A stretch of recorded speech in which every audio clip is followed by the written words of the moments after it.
እሺ እንዴት ናችሁ? ሰላም ናችሁ? እስቲ ባለፈው አንድ ሰው ኤችአይቪ ካለበት ሰው ጋር ንክኪ ኦር ደግሞ ግንኙነት ቢኖረው ኤችአይቪ ወደ ሰውነቱ እንዳይገባ ወይ ደግሞ በኤችአይቪ እንዳይያዝ ማድረግ ይቻላል ባልኩት መሰረት አንድ ወንድማችን ከ72 ሰዓት በኋላ ብንጠቀም ያለው ጉዳት ምንድነው እባክህ መልስልኝ ብሎኛል።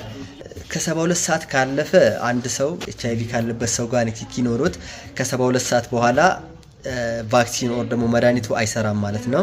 ስለዚህ ከ72 ሰዓት ሳያልፍ ትሪትመንቱ መድኃኒቱን መውሰድ አለበት ማለት ነው።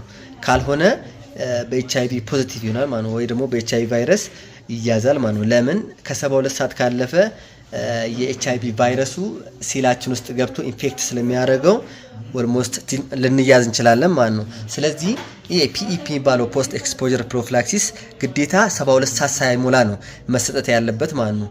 ይሄ ማለት አንድ ሰው ኤችአይቪ ካለበት ሰው ጋር በተለያየ መንገድ ግንኙነት ሊኖረው ይችላል። ለምሳሌ ግንኙነት እየፈጠረ እያለ ኮንዶም ተበጥሶበት ሊሆን ይችላል፣ ወር ደግሞ ስለት ባለው ነገር ተወክቶ ሊሆን ይችላል። ሌላ መንገዶች አሉ። በብዙ መንገዶች ለኤችአይቪ ልንዳረግ እንችላለን። ስለዚህ ኢሚዲየትሊ ነው በቃ ትሪትመንቱ መጀመሪያ ያለብን ማለት ነው። ቫክሲኑ መጀመሪያ ያለብን ሪኮመንድ የሚደረገው ኢሚዲየትሊ በቃ ለኤችአይቪ ኤክስፖዝድ ልክ እንደሆነ ማለት ነው።